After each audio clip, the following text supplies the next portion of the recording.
সাবেক প্রেসিডেন্ট জিয়াউর রহমানের হত্যার সঙ্গে জড়িত ছিলেন এমন একজন সেনা কর্মকর্তা মুজাফফর, তাকে আটক করা হয়েছে এবং তাকে আটক করার পরে তিনি এখন সেনা হেফাজতে রয়েছেন। একটি দাবি কিন্তু এর মধ্যে উঠেছে যে যেহেতু প্রত্যক্ষদর্শীদের মধ্যে মুজাফফরই একমাত্র জীবিত ব্যক্তি যিনি বেঁচে আছেন এবং অমীমাংসিত অনেক গুরুত্বপূর্ণ তথ্য তাকে জিজ্ঞাসাবাদ করলে বেরিয়ে আসবে। ওই দিন সার্কিট হাউসে কি ঘটেছিল, কাদের পরিকল্পনায় সেখানে গিয়ে গুলি করে হত্যা করা হলো এবং হত্যা করার পরে সার্কিট হাউস তল্লাশি করে কাগজপত্র কেন নিয়ে যাওয়া হলো, কেন রাঙ্গুনিয়ে গিয়ে কবর দেওয়া হলো, বা এই যে মুজাফফর তিনি যে পালিয়ে গেলেন, পালিয়ে গিয়ে এতদিন আত্মগোপনে ছিলেন, ভারতে ছিলেন, শোনা গেছে যে তাকে কে সহযোগিতা করলো, এইসব তথ্য কিন্তু উদ্ঘাটনের অনেকে দাবি তুলছেন এবং এই জন্য জাতীয় তদন্ত কমিশনের দাবিটাও উঠছে। আপনার কাছে কি মনে হয়, কি করা উচিত? প্রথম কথা হচ্ছে যে মেজর মোজাফফর উনি যখন এই ঘটনাটা ঘটে উনি ছিলেন চট্টগ্রামে যে আমাদের 24 পদাতিক ডিভিশন আছে তার ডিকিউ ছিলেন আর কি। তার উনি রক্ষী বাহিনীর একজন কর্মকর্তা, প্রথম রক্ষী বাহিনী ব্যাচের উনি কর্মকর্তা। উনি রক্ষী বাহিনীর একটি ব্যাটালিয়ানের আপনার কমান্ডিং অফিসারও ছিলেন সেনাবাহিনীতে যোগ দেওয়ার আগে। এবং এক সময় যখন ঢাকায় জেনারেল জিয়াউর রহমানের সময় আপনার নবম পদাতিক ডিভিশন গঠন করা হয়, এর প্রথম জিওসি ছিলেন মেজর জেনারেল মীর শওকত আলী বীর উত্তম, তার এডিসিও উনি ছিলেন। এখন চিটাগাংয়ে থাকার সময় চট্টগ্রামে এই ঘটনাটা যখন ঘটে তখন এটা আমি কিন্তু খবর কয়েকজন যারা জীবিত আছেন এখন সিনিয়র জেনারেল যারা এই বিষয়টা জানেন বেশিরভাগই কিন্তু ইন্তেকাল করেছেন, মারা গেছেন, তাদেরকে আর খুঁজে পাওয়া যাবে না। আর ওই সময় ডিজিএফআই যিনি ছিলেন মেজর জেনারেল মোহাম্মদজান চৌধুরী, উনি জেনারেল জিয়াউর রহমানের কিন্তু কোর্সমেট ছিলেন সেনাবাহিনীতে।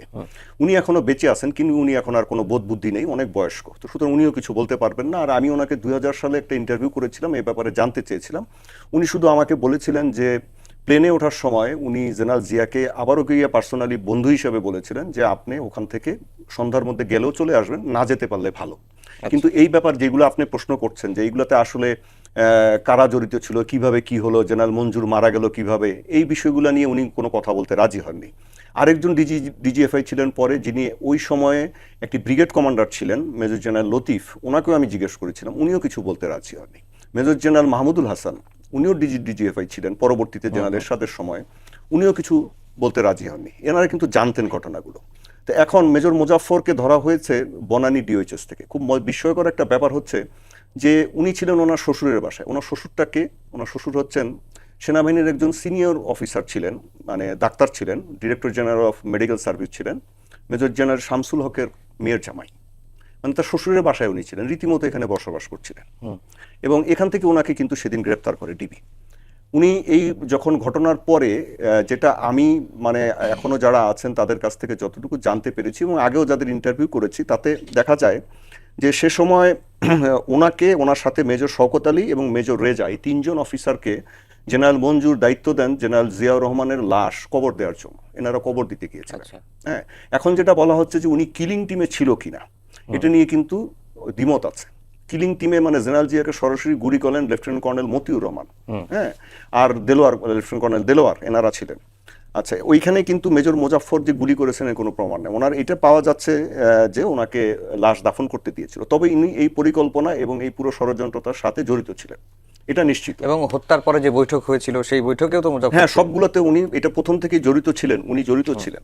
এবং আরো একটা বিষয় যে এনারা যে ওইবারই জেনারেল জিয়াউর রহমানকে হত্যা করতে হত্যা করেছেন তা না, এর আগে কিন্তু আরো 2বার অ্যাটেম্প নেওয়া হয়েছে জেনারেল জিয়াকে হত্যা করার, এই একই গ্রুপ করেছে এবং সেটা চট্টগ্রাম এলাকাতেই।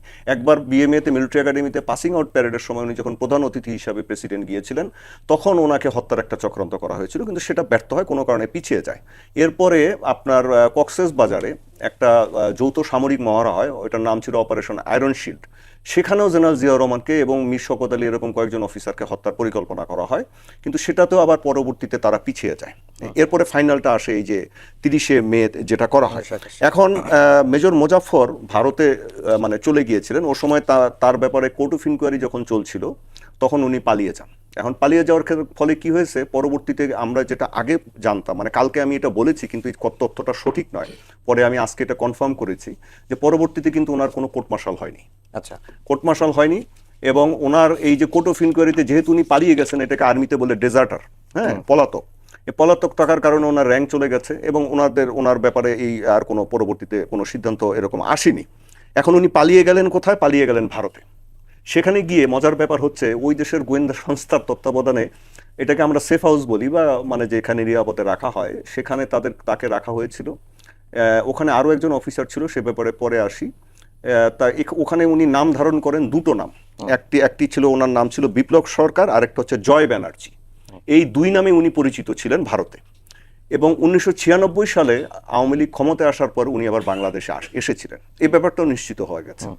আবার যখন আওয়ামী লীগ ক্ষমতা থেকে চলে যায়, তখন আবার উনি আপনার ভারতে চলে যান এবং ভারতে গিয়ে আবার আশ্রয় গ্রহণ করেন। এবং আমার নিজের খেয়াল আছে, আমি মনে হয় 2002 সালে দৈনিক পত্রিকায় ব্যাপারে একটা রিপোর্ট করেছিলাম, ভারতে উনি কোথায় আছেন। আবার উনি ধরেন 2009 সালের পরে বাংলাদেশে এরকম আসা যাওয়া করতেন, থাকতেন এবং এখানে ছিলেন উনি। এটা আমাকে অনেক অফিসার বলেছেন যে তাকে তো আমরা দেখেছি মনে হয় এর মধ্যে, যে কয়েক জায়গায় দেখা যাচ্ছে। এখন আর যে অফিসাররা ছিলেন, দেখেন তাদের ভাগ্যে কি ঘটেছিল। এটা বলা হচ্ছে যে উনি একমাত্র জীবিত, মনে হয় না। তার কারণ এই যে মেজর রেজা, যার কথা বললাম যে লাশ দাফন করেছিলেন, তার 12 বছর জেল হয়েছিল। হ্যাঁ, উনি তারপরে অনেকটা আপনার অপ্রকৃতিস্থ হয়ে যান। উনি এখন কোথায় আছেন বা মারা গেছেন কিনা এটা এখনো বলা যাচ্ছে না। আরেকজন হচ্ছে মেজর শওকত আলী।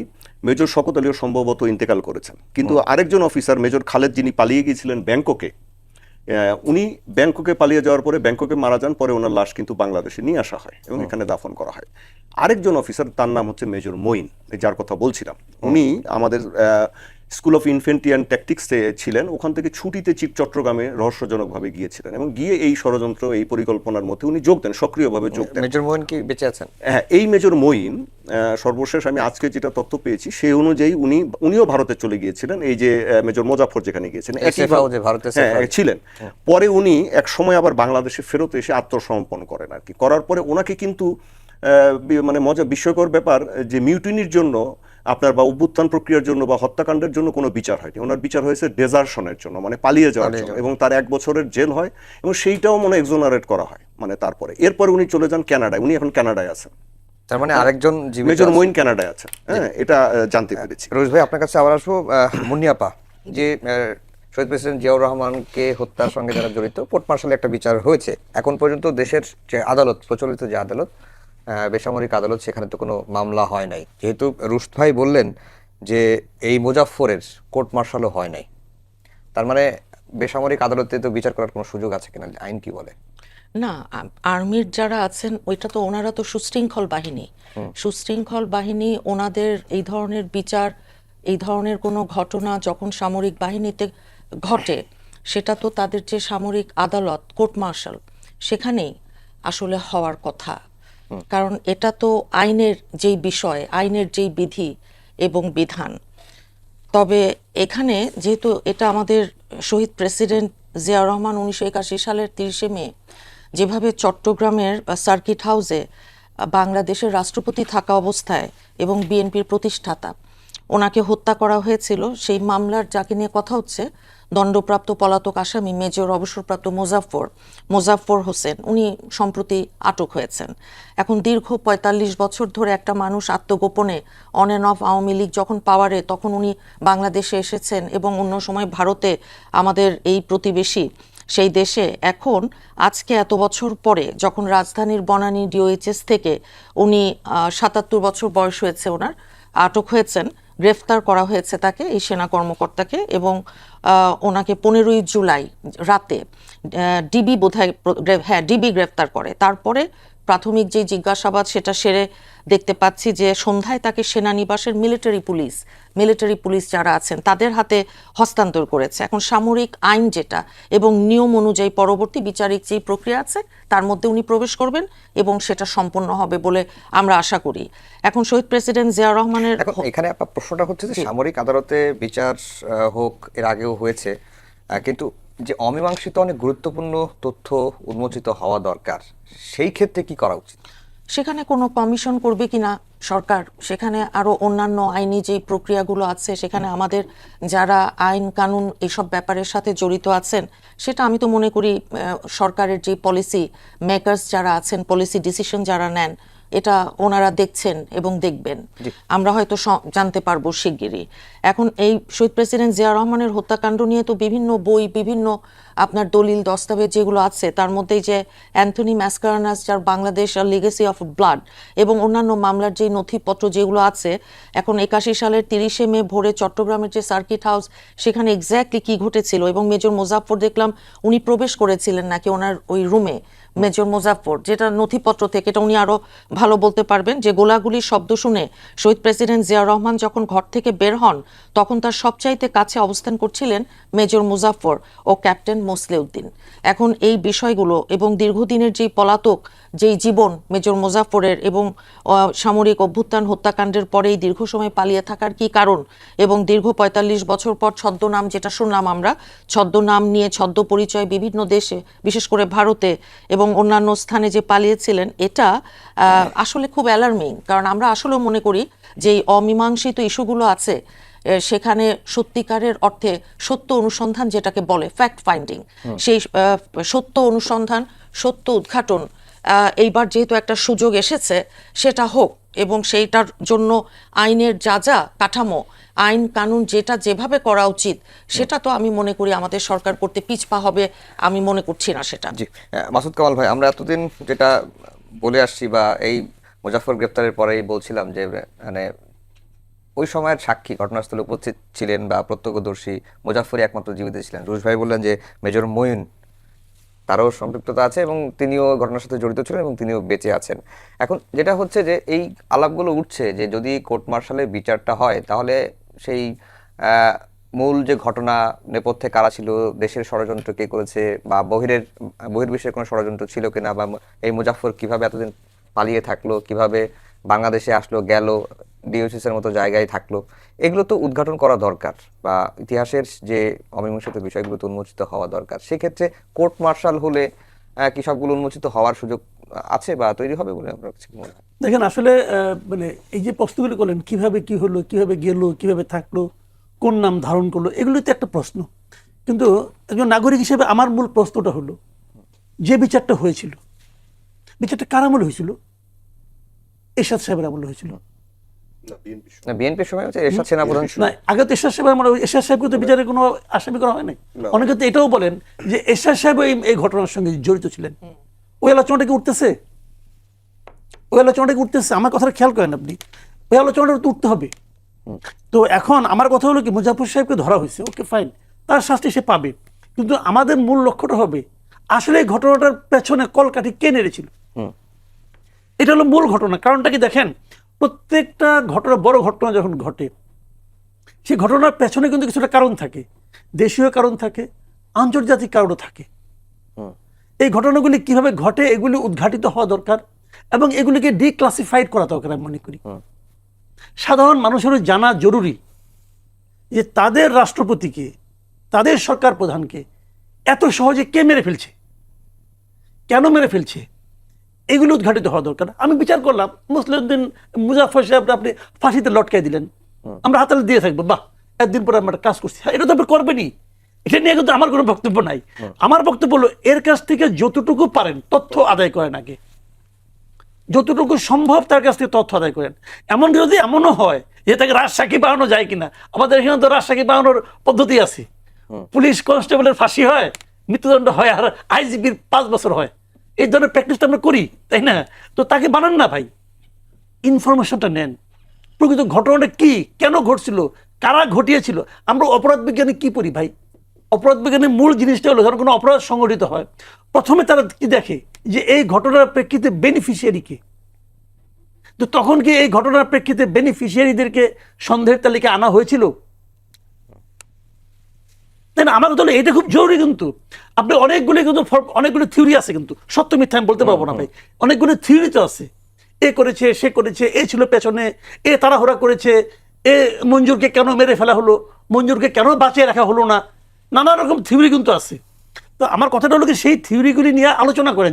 যারা নাই, যে লোকটা মারা গেছে তার জন্য আহাজারি করে কোনো লাভ নাই। জীবিত একজন, যেমন রুশ ভাই বললেন, তো 2জন লোক আছে, 2জন লোকের সঙ্গে আলোচনা করেন, জানার চেষ্টা করেন ওনারা কি একদম মূল পয়েন্টে ছিল নাকি ওনারা একদম মানে আপনার এন্ড পয়েন্টে ছিল, ওনারা হয়তো কিছু জানেনও না, এমনও হতে পারে, অর্ডার ফলো করতে হতেও পারে, আবার মূল ষড়যন্ত্রের সঙ্গেও ছিল, এমনও হতে পারে। তো এই তথ্যগুলি নেন, ওনারা কতটুকু জানতেন, কতটুকু জানেন, সেগুলো বের করতে হবে ভাই। তাড়াহুড়া করার কিচ্ছু নাই ভাই। ওনার বয়স এখন 72, 73 যাই হোক না কেন, হ্যাঁ, উনি তো আর অনন্তকাল বাঁচবেন না। ওনাকে আপনি 3 দিনের মধ্যে ফাঁসি দিয়ে দেন, তাতে আপনার কি লাভ? আর যদি 3 মাস তার সঙ্গে আলোচনা করেন, তাতে আমাদের কি লাভ? আমি কিন্তু চাই যে প্রকৃত তথ্যটা যেভাবে করলে পরে, কিভাবে করতে হবে এর ব্যাপারে আমি বলতে পারবো না। ওখানে গোয়েন্দা লোকজন আছেন যারা নাকি আপনার ইন্টারোগেট করবেন, তাদের একটা পদ্ধতি আছে, ওনারা ওনাদের মতো করে অগ্রসর হন।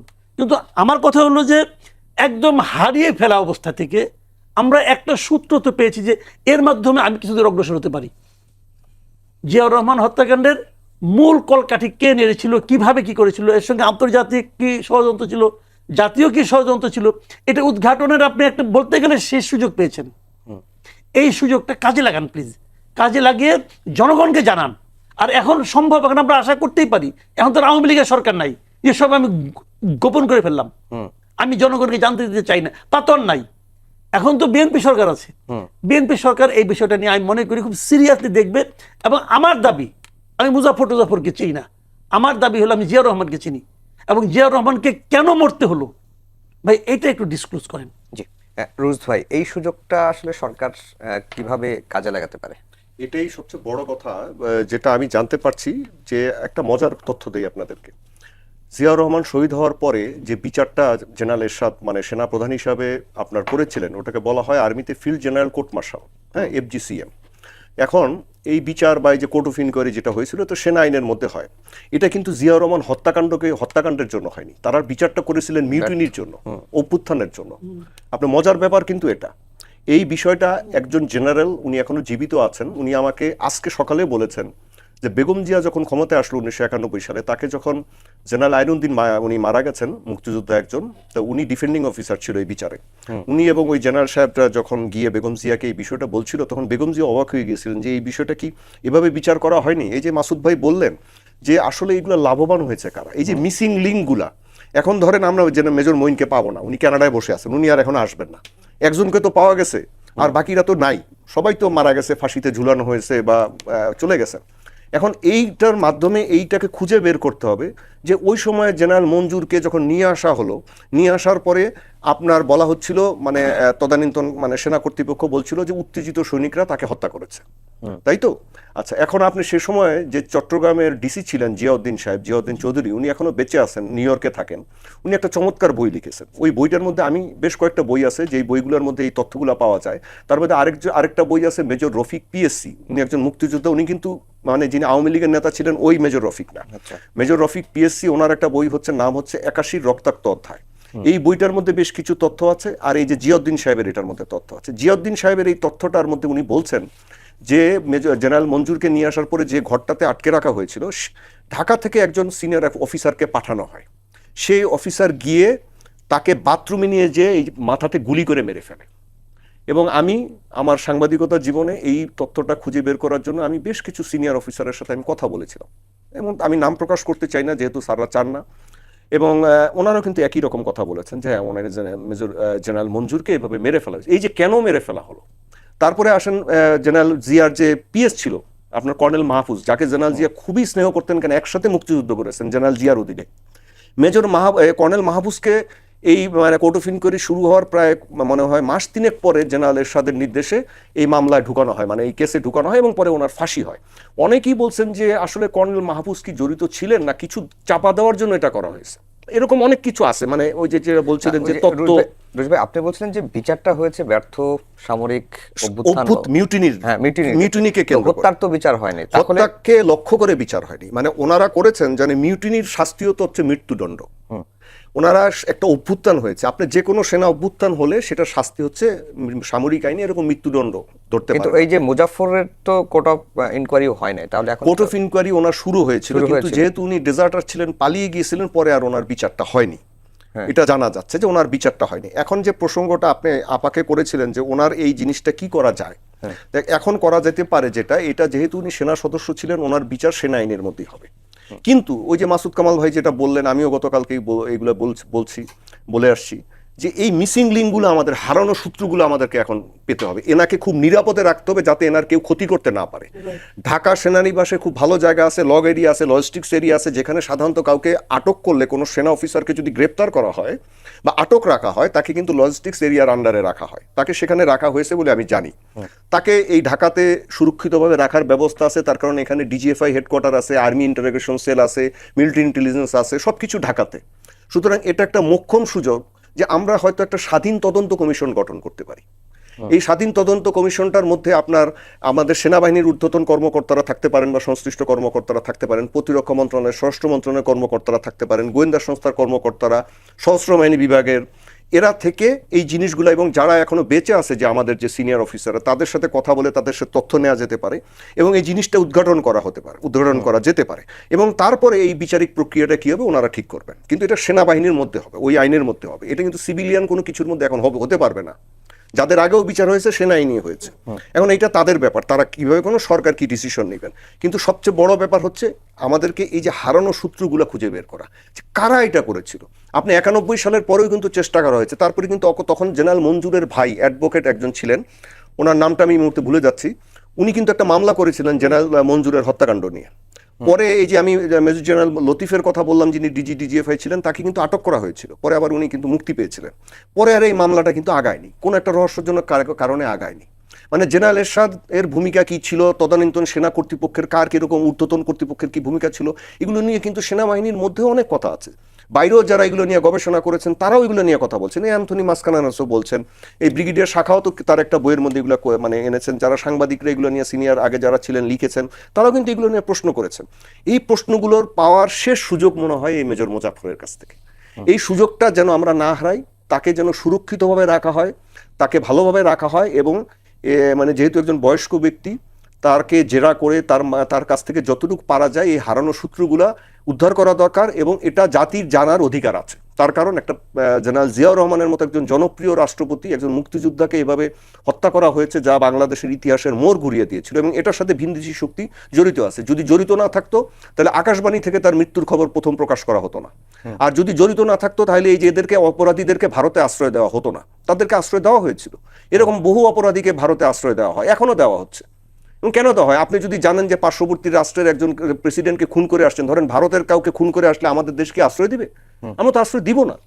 এখন আপনি বলতে পারেন থাইল্যান্ডে গিয়ে পালিয়েছিলেন, এরাও ভিন্ন নামে গিয়ে পালিয়েছিলেন। থাইল্যান্ডের হয়তো অত খোঁজ রাখেন। এরা আমাদের পরবর্তী সরকারে যে মাসুদ কামাল ভাই যেটা বললেন যে এর সাথে চলে আসছিলেন, এর সাথে এসে কিছুই করেননি, পরবর্তীতে এগুলো সব ধামাচাপা দিয়েছে। কোন অফিসার কি, এই যে আরো দেখেন। কিন্তু রুশ ভাই, এই যে সার্ভিং সেনা কর্মকর্তাদের বিচার, যদিও এটার সাথে রিলেটেড হবে কিনা, যে আন্তর্জাতিক অপরাধ ট্রাইব্যুনাল তো হচ্ছে, হ্যাঁ, সার্ভিং সেনা কর্মকর্তাদের বিচারও আন্তর্জাতিক অপরাধ ট্রাইব্যুনাল আইনি তো হচ্ছে। ওইটা হচ্ছে এটা হচ্ছে স্পেশাল ল, ঠিক আছে। ওইটা অন্য এই ক্ষেত্রে হ্যাঁ, আপনি যখন মিউটিনি করবেন, মিউটিনির বিচার সেনা আইনে হইতে হবে। আপনি যদি বাইরে একজনকে খুন করেন তাহলে সেটা আপনি সিভিল ক্ষেত্রে, তাও সেনাবাহিনীর অনুমতি সাপেক্ষে, তাদের কোর্ট অফ ইনকোয়ারির পরে আপনার এটা সিভিল ক্ষেত্রে আইনে হস্তান্তর করা হয়। হ্যাঁ, আইন আদালতের কাছে হস্তান্তর করে। এই ব্যাপারটা আপনার কোনো সুযোগ নাই। আপনি যেটা হতে পারে, ওই যে বললাম যে একটা স্বাধীন তদন্ত কমিশন গঠন করা। এখানে আমি আরো একটা সূত্র দেই, ওনার কথা সূত্র ওনারও। এই এফজিসিএম এর জেনারেল এরশাদ যেটা গঠন করেছিলেন, তার প্রধান ছিলেন major general Abdur Rahman. General এরশাদের খুবই ঘনিষ্ঠ। জেনারেল এরশাদ যখন মার্শাল ল জারি করেন 24শে মার্চ 1982 সালে, তখন উনি সাভারের জিওসি ছিলেন। এবং উনি কিন্তু এই মার্শাল লর জন্য বড় ভূমিকা পালন করেছেন। পরে ওনাকে জেনারেল এরশাদ রহস্যজনকভাবে হঠাৎ করে মার্শাল লর পরে ওনাকে ফ্রান্সের রাষ্ট্রদূত করে পাঠিয়ে দেন, এবং সেখানে উনি অকস্মাৎ মৃত্যুবরণ করেন জেনারেল রহমান। তার মৃত্যুটা ঘিরেও কিন্তু বিতর্ক আছে, যে উনি কিন্তু ওই তদন্ত, মানে ওই কোর্ট মার্শালের প্রেসিডেন্ট ছিলেন। সুতরাং ওই লিঙ্কও কিন্তু গায়েব করে দেওয়া হয়েছে। জি, ধরেন স্বাধীন তদন্ত কমিশন গঠিত হলো, সকল অমীমাংসিত তথ্য উন্মোচিত হলো, কিন্তু এর সঙ্গে যাদের নাম উঠে আসবে স্বাধীন তদন্ত কমিশনে, তাদের বিচারটা কিভাবে হবে? কারণ তার তো মামলাই করা হয়নি এখন পর্যন্ত। সেটা আইনের যে বিধিবিধান যেগুলো আছে সেগুলো খুঁজে দেখা হবে। এবং সেই ব্যাপারে আমাদের দেশে তো অভিজ্ঞ মানুষ আছেন, বহু মানুষই আছেন। এখন বিষয় সেটা না। আপনি যেটা বললেন যে সামরিক বাহিনীর কারো কারো বিচার তো আইসিটি, আমাদের যে ইন্টারন্যাশনাল ট্রাইব্যুনাল, সেখানেও হচ্ছে। কিন্তু সেই অপরাধগুলো হচ্ছে মানবতা বিরোধী অপরাধ, মানবতা বিরোধী অপরাধের মতন অপরাধ, যেটাকে গুম, যেটা বিভিন্ন রকম ভাবে খুন, বিচার বহির্ভূত হত্যাকাণ্ড কিংবা অন্যান্য যে সমস্ত অত্যন্ত নির্মম যে অপরাধগুলোর সাথে জড়িয়ে আছে, তো এটার সাথে এটা এক করা যাবে না, দুটো সম্পূর্ণ ভিন্ন। আর উনি যেটা বলেছেন যে ইনফরমেশনগুলো আমরা দেখছি যে মিউটিনির জন্য বিচার হয়েছিল, হত্যাকাণ্ডের জন্য বিচার হয়নি। আর যেহেতু তারা আপনার সামরিক বাহিনীর কাজে, এরা তো সুশৃঙ্খল ওনারা বাহিনী, সেখানে ওনাদের যে আইন আছে সেটা ওইখানে বিশেষ আইন, সেটা সেখানে আসলে অ্যাপ্লাই করে। একজন আইনের মানুষ হিসেবে আমি এইটুকুই জানি। এখন দেখেন যে শহীদ প্রেসিডেন্ট জিয়াউর রহমানের হত্যাকাণ্ডের পর আমাদের দেশের ইতিহাসের বৃহত্তম আর আলোচিত যে কোর্ট মার্শাল, সেই সময়ে এটা কিন্তু সামরিক আদালতেই অনুষ্ঠিত হয়েছিল, সামরিক আদালতে, কোনো সিভিল কোর্টে না, সেটার কোনো সুযোগ ছিল না। ওই ঘটনার বিচার সাধারণ আদালতে না হয়ে সেনা আইনের অধীনে সামরিক আদালতেই আপনার হয়েছিল, আদালতে অনুষ্ঠিত হয়েছিল। এখন সেখানে যেই জিনিসগুলো তারা ওই সময় বিবেচনায় নিয়েছিল, তড়িৎ বিচার, সামরিক যে ট্রাইব্যুনাল, যে হত্যাকাণ্ডের পর তৎকালীন সেনাবাহিনীতে বিদ্রোহ যে কথাটা এসছে, যে সেই কারণেই একটা বিশেষ সামরিক ট্রাইব্যুনাল গঠন করা হয়েছিল এবং সামরিক আদালতে অত্যন্ত দ্রুততার সঙ্গে এই যে এই বিচার এগুলো করা হয়ে থাকে। আর এই কোর্ট মার্শালের মাধ্যমে মোট 18 জন সেনা কর্মকর্তাকে অভিযুক্ত করা হয়েছিল। তখনকার সময়ের কথা বলছি। বিচার শেষে সামরিক আদালতে রায় যেটা ঘোষণা করা হয়েছিল, সেখানে 13 জন সেনা কর্মকর্তার মৃত্যুদণ্ড, তাদের মধ্যে কারো কারো নাম বলা হয়েছে। আর অন্যান্য মামলার আসামি যারা, ক্যাপ্টেন মোসলিউদ্দিন সহ বাকি যারা কর্মকর্তা ছিলেন, তাদের বিভিন্ন মেয়াদে আপনার কারাদণ্ড দেওয়া হয়েছিল। পলাতক আসামি বর্তমান এখন যার কথা আমরা বলছি যে বলা হচ্ছে পরিকল্পনাকারী, গুলি বর্ষণকারী মেজর অবসরপ্রাপ্ত মোজাফফর হোসেন, উনি এবং মেজর এস এম খালেদ ঘটনার পর থেকেই দীর্ঘ 45 বছর কম বেশি সময় তারা পলাতক ছিলেন। এখন 2026 এর মধ্যে যে তারা ধরা পড়েছে মধ্যরাতে 15ই জুলাই, সেখানে দেখা যাচ্ছে যে এনার কাছ থেকে সত্য অনুসন্ধান বলি আমরা, মূল যেই মিসিং যেই লিঙ্কগুলো আছে সেটাই বলি, চোখে দেখা সাক্ষী সেটা একটা জিনিস, চোখে দেখা সাক্ষী, এবং আরও সার্কামস্টেন্সিয়াল এভিডেন্স যেগুলো, সেগুলো আপনার ভিন্ন আরেকটা জিনিস। এখন যেহেতু ওনাকে বলা হচ্ছে এবং যা সবখানে দেখা যাচ্ছে উনি উপস্থিত ছিলেন সেই দিন, সেই ঘটনায় 1981 সনের সেই দিনে, কাজেই এখন উনি যদি চাক্ষুষ সাক্ষী, আই উইটনেস হয়ে থাকেন, এটা তো অত্যন্ত গুরুত্বপূর্ণ, যেটা আমাদের ওনারা দুজনই একদম সঠিকভাবে বলেছেন যে আসলে ওনাকে এখন এমনভাবে রাখতে হবে যেন উনি খুব ভালোভাবে সমস্ত জিনিস, যে কথাগুলো আছে, তথ্য এবং প্রমাণ যেগুলো আছে, ওনার নলেজ যেগুলো আছে, কারণ উনি তো সম্পূর্ণ সুস্থ মস্তিষ্কের একজন মানুষ, কাজেই ওনার ওই ষড়যন্ত্র তথ্য যারা যারা কে কে মিলেছিলেন, আন্তর্জাতিক ষড়যন্ত্র কিংবা জাতীয় পর্যায়ে যে ষড়যন্ত্রগুলো হয়েছিল, তো সেগুলো সম্পর্কে ওনার সম্যক ধারণা আছে বলে মনে করছি, কারণ যেহেতু ওনার উপস্থিতি ছিল এবং সেই সাথে এই যে একটা আমাদের পাশের দেশের আশ্রয়ের যেই ব্যাপার আছে, সেটার সাথে আন্তর্জাতিক যেই শব্দটা আছে এবং অন্যান্য এরশাদ সাহেবের কথা যেরকম আমরা ছোটবেলা থেকেই শুনে আসছি ওই ঘটনার পরিপ্রেক্ষিতে, কাজেই আমরা মনে করি যে এটার সত্যিকারের অর্থেই তদন্ত, সত্য অনুসন্ধানের মাধ্যমে আমাদের বাংলাদেশের অত্যন্ত জনপ্রিয় একজন রাষ্ট্রনায়ক হিসেবে উনি মহান স্বাধীনতার ঘোষকই শুধু ছিলেন না, উনি তো একজন সেক্টর কমান্ডার, জেড ফোর্সের প্রধান, সম্মুখ সমরের বীর মুক্তিযোদ্ধা। কাজেই উনি যখন আমাদের দেশটাকে নেতৃত্ব দিচ্ছিলেন সঠিক একটা পর্যায়ে আনবার জন্য, সেই সময় ওনার এই নির্মম হত্যাকাণ্ডটা কেন ঘটেছিল, কারা ঘটিয়েছিল, কিসের জন্য ওনাকে জীবন দিতে হয়েছিল, এগুলো জানবার অধিকার আমি মনে করি বাংলাদেশের, এগুলো জানার অধিকার বাংলাদেশের 18 কোটি মানুষের আছে। মাসুদ কামাল ভাই, যদি আমরা 15 তারিখে তাকে আটকের কথা বলি বা সেটাই গণমাধ্যমে আসছে, কিন্তু এখন পর্যন্ত তাকে নিয়ে আনুষ্ঠানিকভাবে কেউ কোনো কথা বলে নাই, তাকে কোথায় রাখা হয়েছে, কি করা হয়েছে না করা হয়েছে। আজকে স্বরাষ্ট্রমন্ত্রী বলেছেন যে তাকে কোর্ট মার্শালে যদিও বিচার করা হবে, এটি কি আপনি কিভাবে দেখেন? না, বিচার ওনারা যেভাবে যে পদ্ধতিতে করা দরকার সেটাই করবে, এটা নিয়ে আমার কোনো বক্তব্য নাই। কিন্তু ওনাকে কোথায় রাখছে এটার ব্যাপারে আমার কোনো আগ্রহ নাই। যেখানে রাখাটা ওনারা নিরাপদ মনে করেছেন সেখানেই রাখবেন। এখানে আমি তো আর বলে দেবো না যে আপনি অমুক হোটেলে রাখেন, কিভাবে কোথায় রাখেন, এটা নিয়ে আমার কোনো বক্তব্য নাই। আমার ভাই একটাই বক্তব্য যে ওনার কাছ থেকে যতটুকু পারেন তথ্য আপনারা আদায় করেন, তথ্য বের করেন এবং সেই তথ্যগুলো জনগণকে জানান। জনগণের জানার অধিকার আছে, আমার কথা একটু কি ভাই। এবং যদি আরেকজন থাকে সেখানে আপনারা একটা প্রতিনিধি দল পাঠান মেজর মইনের কাছে না কার কাছে। আবার আরেকটা কথা মাথায় রাখতে হবে কিন্তু, যে এই লোকগুলিও তো দুধে ধোয়া তুলসী পাতা না, এরাও কিন্তু বিভ্রান্ত করার জন্য নানা অপতথ্য দিতে পারে। এটাও কিন্তু মাথায় রাখতে হবে। এবং তারা হয়তো মনে করেন এমন কিছু তথ্য দিবে যার ব্যাপারে আর কিছুই মিলাইতে পারবেন না। কাজেই যারা তদন্ত করবেন তারাও তো মাথার মধ্যে কিছু আছে, তারাও বুঝতে পারবেন কোনটা সত্য কোনটা মিথ্যা। তো সবকিছু মিলিয়েই দেখেন, তারা মিথ্যা বলুক সত্য বলুক যেটাই বলুক সবগুলি আপনারা নেন, আপনাদের আমলে নেন, আমলে নেওয়ার পর তারপরে আপনারা একটা সমাধানে পৌঁছেন অথবা সম্ভাব্য সমাধানে পৌঁছান। আপনারা যে একদম অ্যাকুরেট বলে ফেলাইতে পারবেন সেটা আমি মনে করি না, কিন্তু আপনারা কিছু দূর অগ্রসর হন। যেগুলি বইয়ের কথা বললেন রুজ ভাই, দেখেন ওই জিয়াউদ্দিন সাহেবের বইটা আমি নিজেও কিন্তু পড়েছি এবং আমার কাছে মনে হয়েছে উনি কিন্তু এটা পার্টি না। যখন কোনো পার্টি কোনো বই লেখে না তখন একটা সমস্যা থাকে, উনি ওনার মতো করে লেখেন। এই ভদ্রলোক কোনো পার্টি না, উনি ছিলেন ওই সময় ওইখানে ডিসি ছিলেন এবং উনি জিয়াউর রহমানের পলিটিক্সটা কীভাবে জিয়াউর রহমান শুরু করলেন, কীভাবে আসলেন, ওই সময়ে উনি ডিসি ছিলেন। ওনার সঙ্গে উনি একসময় একটা পিএস ছিলেন একটা মিনিস্টারের, তখন জিয়াউর রহমান ওনার কাছে কয়েকবার গিয়েছেন, কীভাবে আলোচনা, উনি অনেক কিছু বলেছেন কিন্তু এতে কিন্তু ওনার অবস্থানটা উনি ক্লিয়ার করেছেন। এবং আমার কাছে মনে হয়েছে যে ওনার এই অবজারভেশনগুলো বেশ করে মঞ্জুর হত্যা নিয়ে আলোচনা করেছেন ওখানে, এরপর 2 জেনারেলের হত্যাকাণ্ড এই ধরনের কি যেন একটা নাম, তো উনি কিন্তু ওইগুলি অবজার্ভ করছেন এবং উনি বলেছেন। আমার কাছে মোটামুটি মনে হয়েছে লোকটা লেখাটা মানে পার্টি জানে অথবা কাউকে ফেভার করার জন্য উনি লেখেন নাই। তো এই ধরনের বইগুলোও কিন্তু আপনি আমলে নেন, ওনার কথাও নেন। আমার একটাই বক্তব্য খালি যে এই ওনাকে পাওয়া গেছে একটা হারানো সূত্র, হারানো একটা মানে সুতা পাওয়া গেছে, এই সুতা ধরে টান দেন, যতটুকু যাওয়া যায় আপনি অতটুকু অগ্রসর হইলেন, তারপর আরো কিছু থাকলে সেটাও দেন। দেখেন অনেক কিছু ওই সময় বোধহয় ওই মামলাটার বোধহয় ইয়েও ছিল, জেনারেল ইব্রাহিম বোধহয় ওটা প্রসিকিউটর ছিলেন, ইব্রাহিম সাহেব এখন জীবিত আছেন, বয়স তো হয়ে গেছে ওনার নানা রকম সমস্যা আছে, নানা রকম সীমাবদ্ধতা আছে, সেগুলিকে মাথায় নিয়ে ওনার সঙ্গে আলাপ করেন। আমার বক্তব্যটা হলো জিয়াউর রহমানের হত্যাকাণ্ডটাকে ভুলে যায়েন না, ওইটাকে নিয়ে আলোচনা করেন, কারণ আলোচনা করা আমাদের জাতির জন্য প্রয়োজন। জিয়াউর রহমান তো ভাই এলেবেলে কোনো লোক না, কথাটা খেয়াল করেন। তুমি তো একজন গুরুত্বপূর্ণ ব্যক্তি এবং ওনার ওই হত্যাকাণ্ডের আপনি যদি প্রকৃত রহস্যটা উন্মোচন করতে পারেন, যদি জাতিকে জানাতে পারেন, সেটাও কিন্তু আমি মনে করি এই জাতির জন্য একটা বড় অ্যাডভান্সমেন্ট। এটা আমরা একটা অগ্রসর হলাম কিন্তু দূর, এটার অনেক রকম কিন্তু এর মানে আপনার আছে, গুরুত্ব আছে। ওনার রাজনীতিকে আপনি বুঝতে চান তার জন্য এটা প্রয়োজন, কিন্তু কারা মারলো তাহলে বুঝতে পারবেন কারা ওনার রাজনীতির বিরোধিতা করেছে, পরবর্তী সময়ে কারা কোথায় ছিল, সবগুলো মিলেই কিন্তু আলোচনা হয়। আমি বলতে চাচ্ছি যারা যারা আছেন সবাইকে নিয়ে বসেন না, আলোচনা করেন। এখানে কে কোন দল করে, কে কোন দলের সহায়তা করতো ওইগুলি ভুলে যান।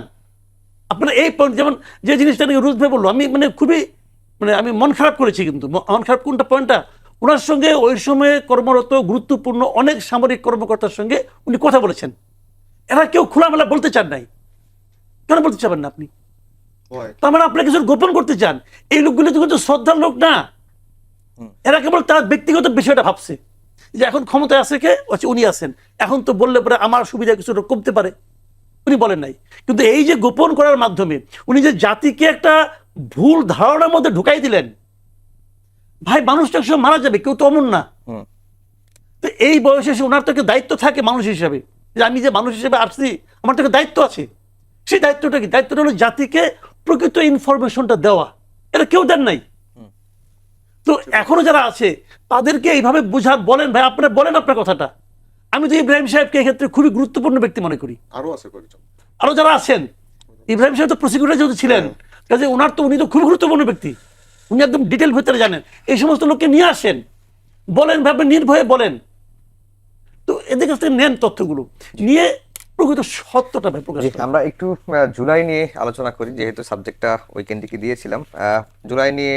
জুলাই গণঅভ্যুত্থানের 2 বছর এবং 5 আগস্টের পর থেকে আমরা দেখছি যে জুলাইকে কেন্দ্র করেই এক দল আরেক দলের উপর নানা রকম কথার লড়াই দেখেছি। এখন আজকে যেটি হয়েছে যে বিএনপির মহাসচিব যেটি বলেছেন রোজ ভাই, যে জুলাইকে বা জুলাইয়ের চেতনাকে ক্ষমতায় যাওয়ার হাতিয়ার হিসেবে ব্যবহার করতে চাচ্ছে জামাত।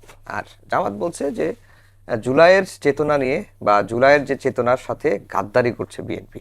এই যে মানে তাহলে এই জুলাই নিয়ে পাল্টাপাল্টির কতদিন চলতে থাকবে?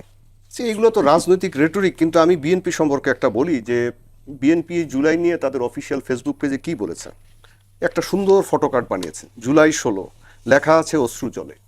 এক কথাতেই বলে দিয়েছে না জুলাইকে কি তারা ধারণ করে, তা নাহলে এটা লিখবে কেন? তারপরে কালকে প্রধানমন্ত্রী কি বলেছেন, পরশুদিন, আমরা জুলাই সনদে স্বাক্ষর করেছি আর সেই সনদের প্রতিটি অঙ্গীকার বাস্তবায়নে জনগণের কাছে আমরা দায়বদ্ধ, অঙ্গীকারবদ্ধ। আচ্ছা, তারপরে বিএনপি ছাত্র দলের যে সভাপতি সে গিয়েছে শহীদ আবু সাঈদের বাড়িতে শ্রদ্ধা জানাতে। আর কি করবে বিএনপি? এটা হলো একটা প্রশ্ন। আচ্ছা, এখন আপনি রাজনৈতিকভাবে তো একজন আরেকজনকে ঘায়াল করার চেষ্টা করবে গণতন্ত্রের মধ্যে, এটা স্বাভাবিক, এটা আমরা মানি। বিএনপিকে 5ই আগস্টের পরে আমরা কি লক্ষ্য করিনি যে এই দলটাকে সবাই টার্গেট করেছিল, উগ্রবাদী গোষ্ঠী কিছু, আরো অন্যান্য গোষ্ঠী কিছু, যে এটা হচ্ছে তাদের সামনে ক্ষমতায় যাওয়ার প্রধান বাধা। এখন বিএনপি হচ্ছে একটি মধ্যপন্থী একটি রাজনৈতিক দল, গণতান্ত্রিক রাজনৈতিক দল।